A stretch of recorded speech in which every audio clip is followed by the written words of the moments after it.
Welcome to Passport Mommy. I'm your host, Michelle Jerson. This show is for anyone raising little humans. We feature experts with tips and advice to enrich the lives of our children. Mom and dad entrepreneurs tell us their inspiring stories. Learn about products that could make both you and your child's life easier and more fun. And of course, fellow parents discuss and laugh about what's happening in their child's world. Motherhood is a journey. Thanks for joining me on mine. You're listening to Passport Mommy. I'm Michelle Jerson. So the real estate market during the COVID-19 pandemic has literally been crazy. From my perspective, I have to say we have been in the market to buy a home. And it is stressful. It is stressful how competitive it is. It is stressful how much prices are climbing. It is just stressful. But you know what? It's really good for a lot of people, and it's good in a lot of ways.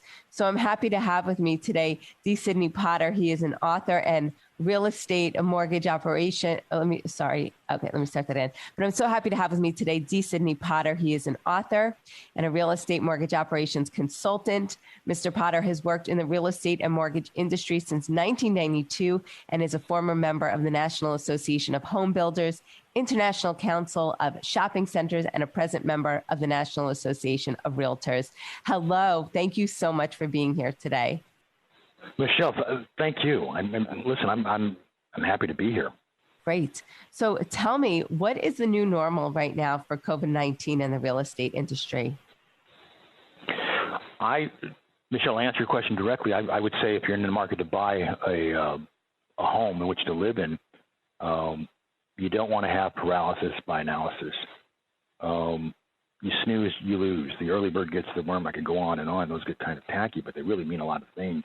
Mm-hmm. Meaning that if you're thinking about buying a home, really be focused because the market's moving. And most importantly, you don't want to overpay. You don't want to, we're in August 2021, you don't want to pay September 2022 prices. So be diligent in your due diligence and make sure you buy correctly. But now is probably not the time to really be on the sidelines for a protracted period of time because it only increases your cost.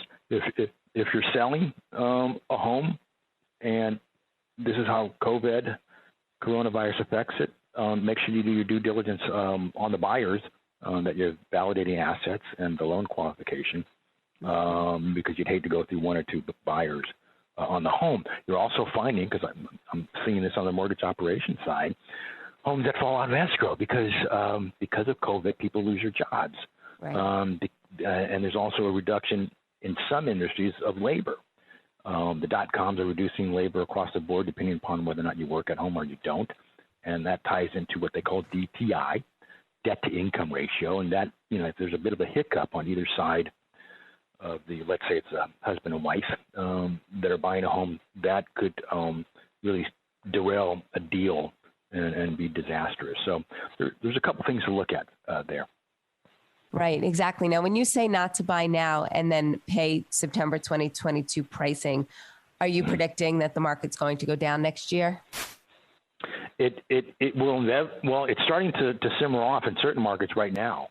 There's something called irrational exuberance, and I think we probably saw that on a nationwide, but maybe more definitive. We, in fact, did see that on a nationwide basis. So it's simmering down on certain markets. Still year-end, 12-month running, it's still above anywhere from 15 to 25, 30%.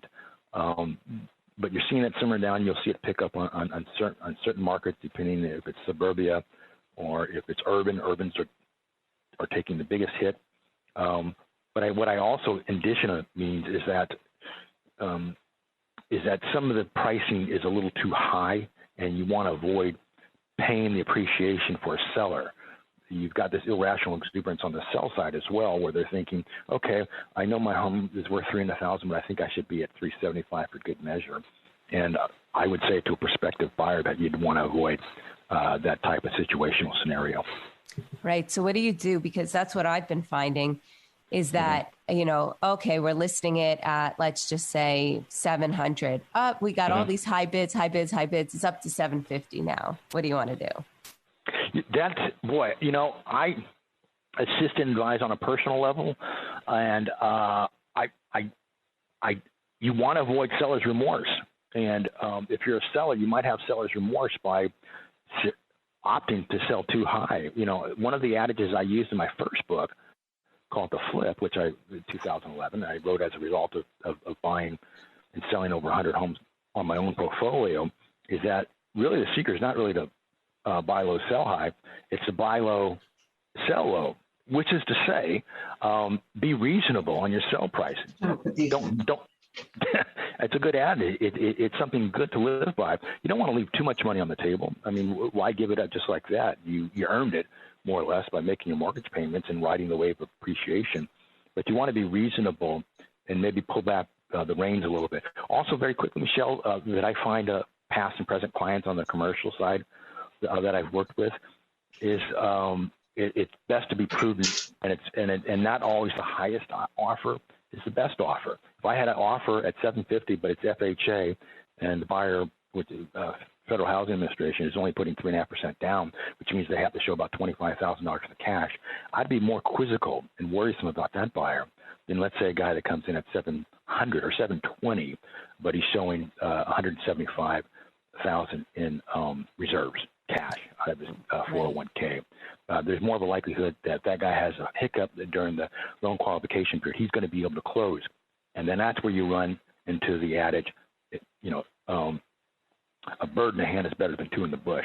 So that 720, it really, quite frankly, from most professionals' perspective, most realtors, brokers should advise one to take the 720, 725, maybe counter a little bit higher. And that person has some built-in equity if they believe the market's at 750 and they got it at 720. But at least they're probably likely a closer as the other person that is really just crossed fingers going into a deal. Right, exactly. Yeah. So is now a good time for minorities to think about real estate as a career? Of course it is. It's so much easier to much of it is virtual in terms of the safety factor.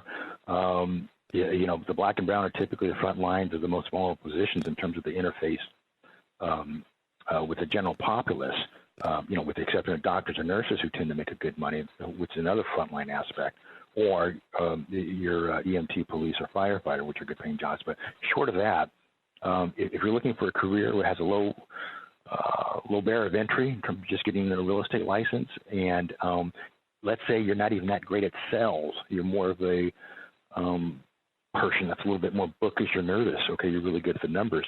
There's lots of support staff in the real estate industry. And on the mortgage operations side, that of a processor or a closer or an underwriter or due diligence, there's real estate administrators, there's analysts, there's those that are good in Excel spreadsheet work. So get your real estate license, and you'll be likely to be hired by a real estate firm, maybe a national firm, that needs number crunchers and that pays well. Those don't necessarily, in the mortgage operations world, Michelle, require a 4-year degree. That's the equanimity of the industry that I've always appreciated. I've worked side by side with guys with GEDs rather, to those that with masters and doctorates, and they're working the mortgage operations side, and there's this equanimity in the industry that's really great on the sell side and the operations side. Right, absolutely. Yeah. And so tell me a little bit about your book. That's the broker, Deals, Steals, and Moving Forward. I got the inspiration on that after the real estate crash, 2008. My father had suggested I read a book called Secret Daughter, which was written by a Emmy-winning producer at NPR called June Cross. It was a bestseller, and it basically is a story about a woman who grew up in a biracial family, her mother being a starlet from the 60s and 70s, and her stepfather being or rather her father being black, a jazz guy. And it talked about the trials, tribulations of growing up in an environment of having Jewish and Christian relatives, and also on the black and white side. And I said, you know what, I'd love to tell that story.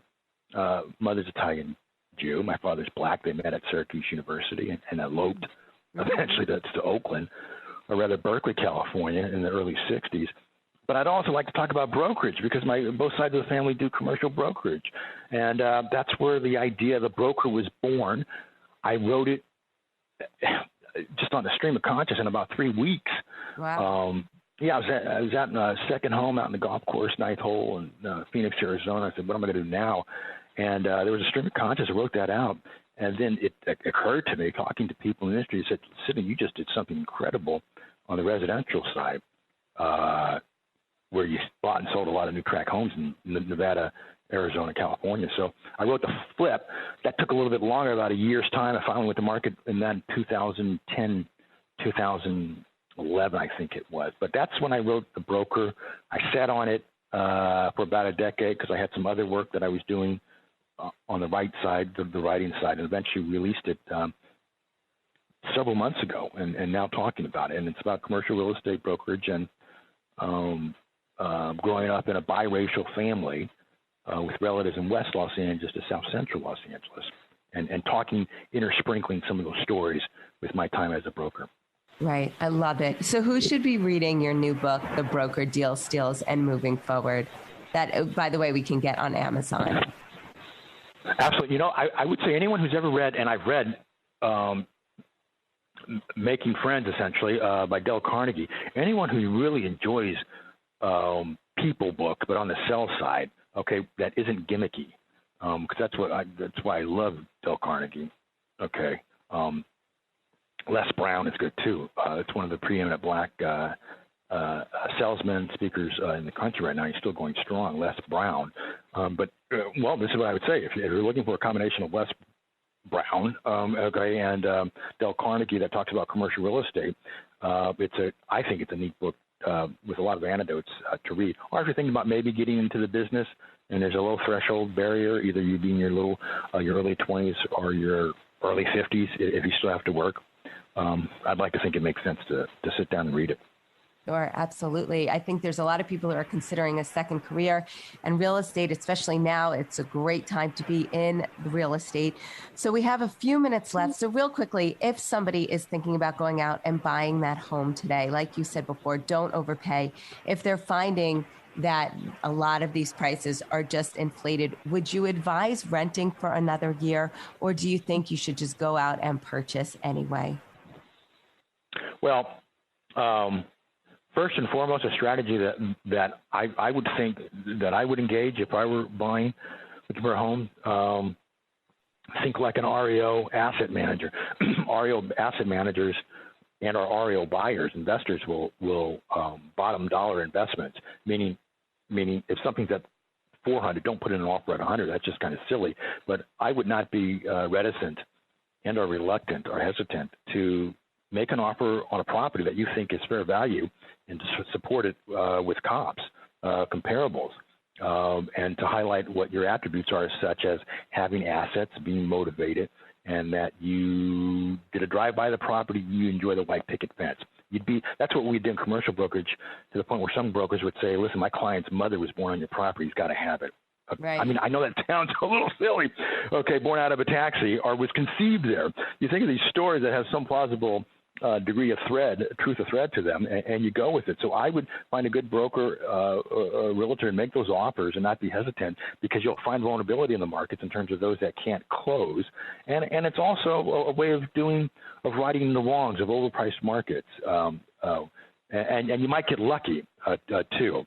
So if give an offer what you think it's at, make an offer what you think is market. In terms of, I really do not very quickly, Michelle, like to advise a wait and see approach. But if it's really if the market is 20, 25% out of whack, yes, forget about it, as they say back east. But if it's 5 to 10%, I think I would eat those costs and just buy the home. Okay, yeah. If at all, and have more of an intermediate long-term perspective as opposed to a short-term perspective on appreciation. It's all about having reasonable expectations. In sales, we call that undersell, over-deliver. That's what you want to teach your mind to do in terms of if you have to pay an extra 5 to 10% more. Right. All right. Excellent advice. D. Sidney Potter, author of The Broker, Deals, Steals, and Moving Forward. You must get this. You can get this on Amazon. An incredible book, incredible advice. I really appreciate your time today, D. Sidney Potter. Thank you so much for being here. Michelle, thanks for your time for Passport Mommy. I appreciate it. Absolutely. And don't forget, you could check us out on social. It's at Passport Mommy. And you can listen to this and other previous podcasts on any of your podcasting platforms.